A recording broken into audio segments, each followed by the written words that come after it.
Hey everyone! So unfortunately for this video I had some problems with the audio, so rather than forcing you guys to listen to some terribly distorted sounds with a ton of background noise, I'm just going to dub over everything, and while I'm talking about this I'm showing you guys videos of my awesome dog Nutella. I hope that is okay. This week I wanted to show you guys how I fixed a stretched out neckline of a sweater that I have using elastic thread. But before I do that, I wanted to show you guys the latest thing that I just finished knitting, which is my Tegna sweater. I used Madeline Tosh's Merino Light yarn in the translation colorway, and I'm absolutely in love with the fit and the way that it feels and how soft it is. It's just perfect for this California weather. This is the first sweater that I have ever knit. I'm absolutely in love with it. I love the color, I love the yarn that I use, but it's so heavy that it actually stretches out around the neckline. It pulls downwards. You can see that I attempted to add some elastic to one of the sleeves, but I think I made it a little too tight. So I'm going to fix that by ripping out the elastic there and then adding some elastic to the neckline to hopefully make it fit better.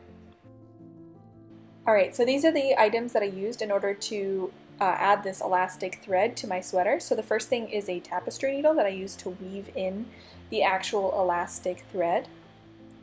The second thing is a pair of scissors. I would recommend maybe a more functionally appropriate one, but since I am still unpacking, this is the only pair of scissors that I could find. And then the last thing, of course, is the elastic thread itself. I just found this online on Amazon and I bought it in the black colorway because the yarn is pretty dark that I'm using. So this is the elastic thread that we're going to use to really tighten up the sweater neckline. Okay, so first things first, I'm actually going to take out the elastic that I had put in before that was way too tight around the sleeves. So what I'm going to do is just cut off all of the elastic so that I can undo my previous attempt at making this a better fitting sweater.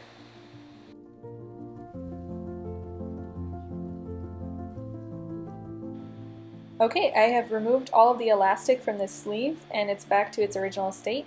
And now I am going to focus on the actual neckline and plan out what I want to do and how I'm going to get this done. The first thing that I want to note is that I actually have the sweater inside out. And then what I'm going to do is I'm going to take the elastic thread and I'm going to measure out how much I need. Since I'm going to be cutting off the piece that's about as long as I need to use, I need to be pretty accurate in my measurements. I want to go 3 times around the collar of my sweater, so what I'm going to do is I'm going to wrap it approximately 3 times around the opening and leave a little bit of extra for a tail and on each end that I can weave in later. Okay, so the first thing that you're going to do is pick a starting place. I decided to go about the center back of my sweater, and what you're going to do is you're going to create your first anchor for your elastic thread. So the elastic is supposed to kind of pull the knitting together, so you want it to be able to pull against something solid, and that solid thing is going to be a knot. So I chose a starting loop of yarn, I pulled my thread through, and now all I'm going to do is just create a knot with the tail of the elastic thread that I've already threaded through, and that'll be our starting point for the elastic. Alright, now I'm actually ready to thread this elastic thread through the yarn. I am going to show you guys pretty quickly how I do it for this first round, just to give you an idea of what I'm doing. In the second round, I'm going to go into a little bit more detail on how to make sure that this is an invisible fix. So it's important to follow it pretty precisely because you don't want this elastic thread showing on the right side of the knitting, you want it to be invisible. So I'll go into a little bit more detail when I get to the second round after I finish up this first round pretty quickly.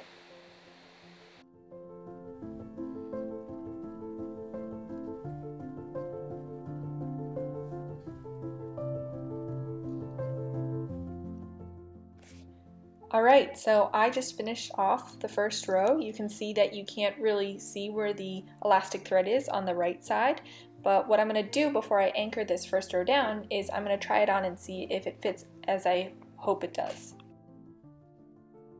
Okay, I think the fit test is definitely going very well. You can see that the top part of the collar still needs the elastic thread, but I really like how the base is sitting so far. So now that I'm happy with the tension, what I'm going to do is I'm going to anchor this elastic thread. So as part of the last pass, I've actually gone through the same yarn loop that the original knot was in, and now I'm going through that one more time in the same direction that I came in the first time in order to create this loop on which I'm going to tie the knot. So now I'm going to have 2 knots on the exact same loop of yarn in order to anchor the tension of this elastic thread on this first pass on the collar with the elastic.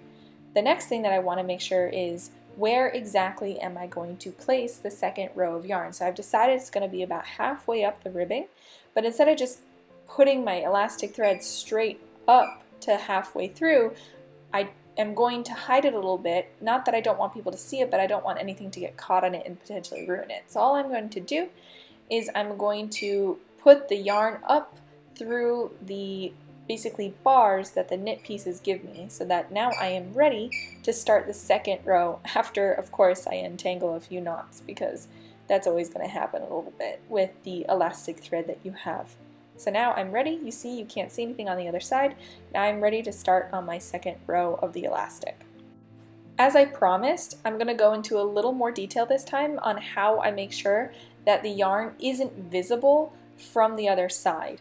So the first thing before we start putting anything through is we're going to tie a knot to start our tension off. We don't want the tension to go vertically, we only want it to go horizontally. So that's why we tie this knot to make sure that we lock the vertical tension as loose and then the horizontal tension is tight. The vertical is where we worked up.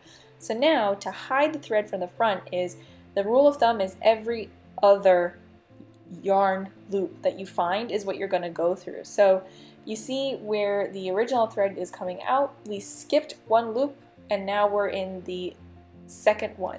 If we were to go into directly the next loop that we had, like I'm showing right now, right here, what you're going to see is on the right side of the yarn, you're going to see this like black bar show through. You don't want to see that. So I'm going to undo that and I'm going to show you what every other one looks like. So that's the most you can do is every other one. You can go a little, you can do every third, every fourth, but then you see more on the inside of your project, but I usually go for every other. So there is the second yarn loop from where I went previously. So now we're going to skip this next one.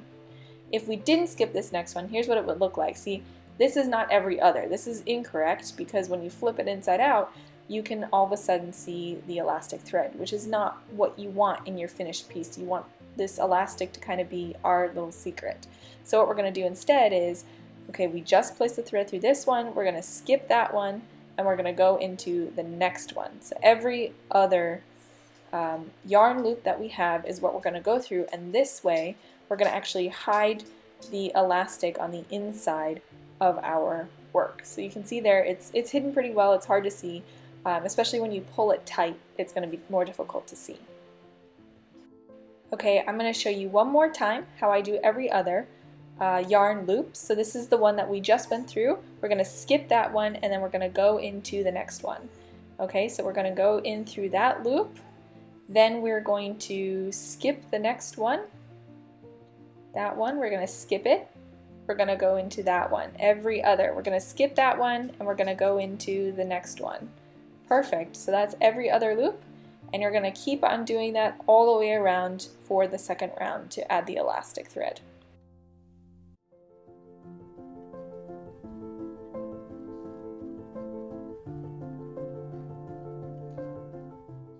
Okay, so here I'm trying to demonstrate exactly why it's important to come back all the way through and create the knot in the same place that you did the first time.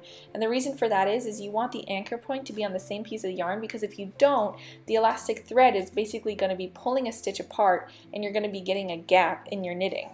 Alright, and the last important thing is, now that we're doing the topmost row, you want to go the second from the top so you don't see the thread on the tip of your collar when you're wearing it. So the second from the top loop is what you're going to use as the top base of your yarn. So that's what I'm going to do, and here it's in fast motion. You're going to see me putting together the last row of putting on the elastic. Alright, I am finished putting 3 rows of elastic thread in, and it is nice and stretchy.